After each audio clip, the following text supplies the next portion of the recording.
கர்த்தருடைய பரிசுத்த நாமத்திற்கு மகிமுண்டாகட்டும். ஆண்டவராகிய இயேசு கிறிஸ்துவின் நாமத்தினாலே அன்பு கர்த்தருடைய பிள்ளைகளாகிய தங்கள் அனைவருக்கும் ஸ்வீட் ஊழியத்தின் சார்பாக வாழ்த்துக்களையும் ஸ்தோத்திரங்களையும் தெரிவித்துக் கொள்கின்றேன். சங்கீதங்களின் புத்தகம் 28 சங்கீதம் 7வது வசனம். சங்கீதம் 28 வசனம் 7. கர்த்தர் என் பலனும் என் கேடகமாயிருக்கிறார். என் இருதயம் அவரை நம்பியிருந்தது. நான் சகாயம் பெற்றேன். ஆகையால் என் இருதயம் களி கூறுகிறது. என் பாட்டினால் அவரை துதிப்பேன். என் இருதயம் அவரை நம்பியிருந்தது. நான் சகாயம் பெற்றேன். கர்த்தருடைய பரிசுத்த நாமத்திற்கு மகிமுண்டாகட்டும். என் அன்பு கடவுளுடைய பிள்ளைகளே, இன்றைக்கு இந்த வசனத்தினுடைய மத்திய பகுதியை நான் திரும்ப வாசித்ததை நீங்கள் கேட்டிருக்கிறீர்கள். இங்கே தாவீது மிக அழகான ஒரு வார்த்தை சொல்லுகிறார். என் இருதயம் அவரை நம்பி இருந்தது. என் இருதயத்தில் கடவுளை நம்புகின்ற அந்த நம்பிக்கை கொண்டவனாக நான் வாழ்ந்து கொண்டிருந்தேன். அதனுடைய விளைவு என்ன? நான் சகாயம் பெற்றேன். எவ்வளோ அழகான ஒரு வார்த்தை அல்லவா? ஒவ்வொரு கடவுளுடைய பிள்ளைகளின் அனுபவமாகவே இது இருக்க வேண்டும் என்று கர்த்தர் விரும்புகிறார்.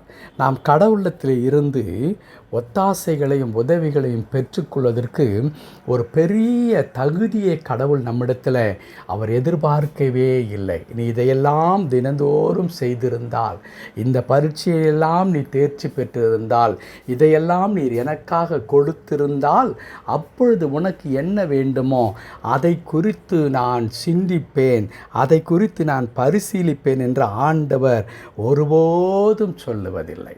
ஆண்டவர் சொல்லுவது என்ன? நீ விசுவாசித்தால் தேவனுடைய மகிமையை காண்பா என்று கடவுள் சொல்லி இருக்கின்றார். அதை தான் மிகவும் தெளிவாக அழகாக தாவீது தன் வாழ்க்கையில் செய்வதை இந்த இடத்துல நாம் பார்க்க முடியும். அவர் சொல்லுகிறார், என் இருதயம் அவரை நம்பி இருந்தது. ஆம், அன்பு கடவுளுடைய பிள்ளைகளே, இருதயத்தில் நமக்கு என்ன இருக்க வேண்டும் என்றால் கர்த்தர் மீது வைக்கின்ற நம்பிக்கை இருக்க வேண்டும். இருதயம்தான் மகா திருக்குள்ளதும் கேடுள்ளதுமாய் இருக்கிறது என்று எரேமியா குறிப்பிடுவதை நாம் வாசித்து இருப்போம்.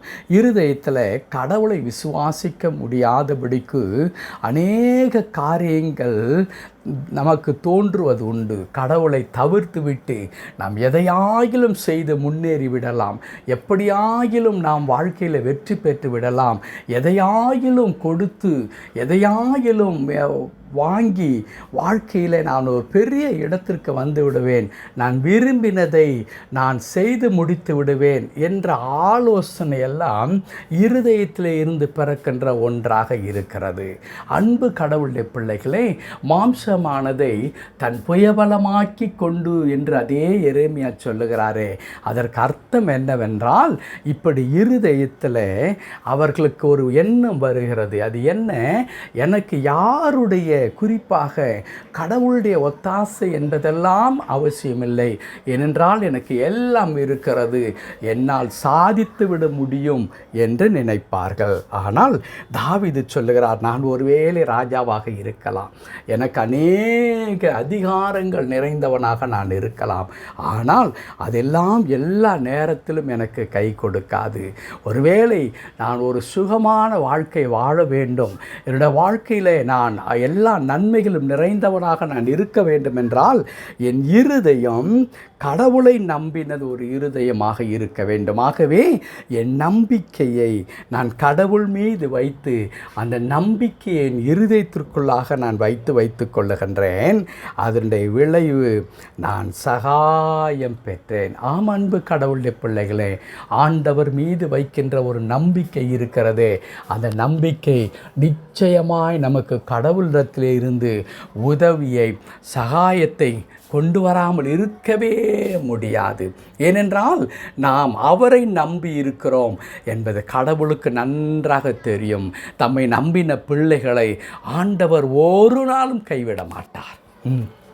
அப்படியானால் ஒருவேளை நம்முடைய குடும்பத்தின் காரியங்களை குறித்து, நம்முடைய தேவைகளை குறித்து நம்முடைய நம்பிக்கையை எதன் மீது வைத்திருக்கிறோம், யார் மீது வைத்திருக்கிறோம், ஆபத்து காலத்தில் நாம் யாரை பற்றி கொள்ளுகிறோம், இதெல்லாமே ஒரு பெரிய கேள்வியாக நமக்கு முன்பதாக நிற்கின்றது. கடவுள் மீது நாம் நம்பிக்கை வைக்கும் பொழுது நம்முடைய இருதயத்தில் கர்த்தரை பற்றி கொள்ளுகிற அந்த நம்பிக்கை இருக்குமானால் நிச்சயமாக சகாயம் வரும். அது எப்படிப்பட்டதான பயங்கரமான சூழ்நிலையிலே நாம் இருந்தாலும், அது ஒரு வியாதியின் பாதையாக இருக்கலாம், கடுமையான பொருளாதார நெருக்கடியாக இருக்கலாம், இன்னும் குடும்பத்தில் பிரச்சனைகளாக இருக்கலாம், தோல்வியாக இருக்கலாம், அவமானமாக இருக்கலாம், இன்னும் எத்தனை வேண்டுமென்றாலும் நம்முடைய குடும்பத்தில் பிரச்சனைகள் ஒன்றன் பின் ஒன்றாக அணிவகுத்து நின்று கொண்டிருக்கலாம். ஆனால் நம்முடைய இருதயம் கர்த்தரை பற்றி இருக்கும் பட்சத்தில் நிச்சயமாக கடவுளுடைய சகாயம் நமக்கு நிச்சயம் உண்டு. ஆம், அன்பு கடவுளுடைய பிள்ளைகளே, இன்றைக்கு கர்த்தரிடத்தில் சொல்லுவோம், ஆண்டவரே, என் இருதயம் உம்மை நம்பி இருக்கிறது ஆண்டவரே, நான் உம்மை நம்பி இருக்கிறேன் ஆண்டவரே, நீர் எனக்கு சகாயம் செய்கிறவராய் இருக்கிறதற்காக உமக்கு தோத்திரம் என்று சொல்லுவோம். நிச்சயமாக கடவுள் அனுப்புகிற சகாயம் ஒரே இரவிலே, ஒரே இமைப்பொழுதிலே நம்முடைய எல்லா சிறையிருப்பை மாற்றிவிடும். ஜெபிக்கலாமா? கிருபை நிறைந்த நல்ல ஆண்டவரே, உமக்கு நன்றி செலுத்துகிறோம் ஐயா. ஆம், எங்கள் இருதயம் உம்மை நம்பி இருக்கிற ஒரு இருதயமாய் இருக்கும்படிக்கு தாவீதின் மூலமாய் கர்த்தர் எங்களோடு பேசினதற்காக உமக்கு ஸ்தோத்திரம் ஐயா. இன்றைக்கு அநேக காரியத்தின் மீது நம்பிக்கை வைத்திருக்கிறார்கள் ஐயா. பணத்தின் மீது நம்பிக்கை, தன்னுடைய திறமையின் மீது நம்பிக்கை, தன்னுடைய பலத்தின் மீது நம்பிக்கை, தன் தொழிலின் மீது நம்பிக்கை, தன்னுடைய பிள்ளைகளின் மீது நம்பிக்கை என்று சொல்லி, ஆனால் தாவீது சொல்லுகிறார், என் இருதயம் அவரை நம்பியிருந்தது, என் இருதயம் என் ஆண்டவரை நம்பியிருந்தது, நான் சகாயம் பெற்றேன் என்று சொல்லுகின்றார். ஆண்டவரே, அப்படிப்பட்டதான கிருபையை எங்களுக்கு நீர் கட்டிடும் ஐயா. எங்கள் இருதயத்தை பக்கமாய் நாங்கள் திருப்பி ஆண்டவரே நாங்கள் சொல்லுகிறோம் ஐயா, ஆண்டவரே, எங்கள் இருதயம் உம்மை நம்பி இருக்கிறது என்று சகாயத்தை அனுப்பி எங்களை இந்த நிலைகளிலே இருந்து விடுதலையாக்கி எங்களுக்கும் தாவீதை போல ஒரு மனரம்பியமான வாழ்க்கையை கடவுளை கட்டளிடும்படியாய் நாங்கள் செபிக்கின்றோம். தொடர்ந்து பொறுப்படுத்திக் கொள்ளும், அற்புதங்களை செய்யும் மீட்பர் நாமத்தில் பிதாவே. ஆமென், ஆமென்.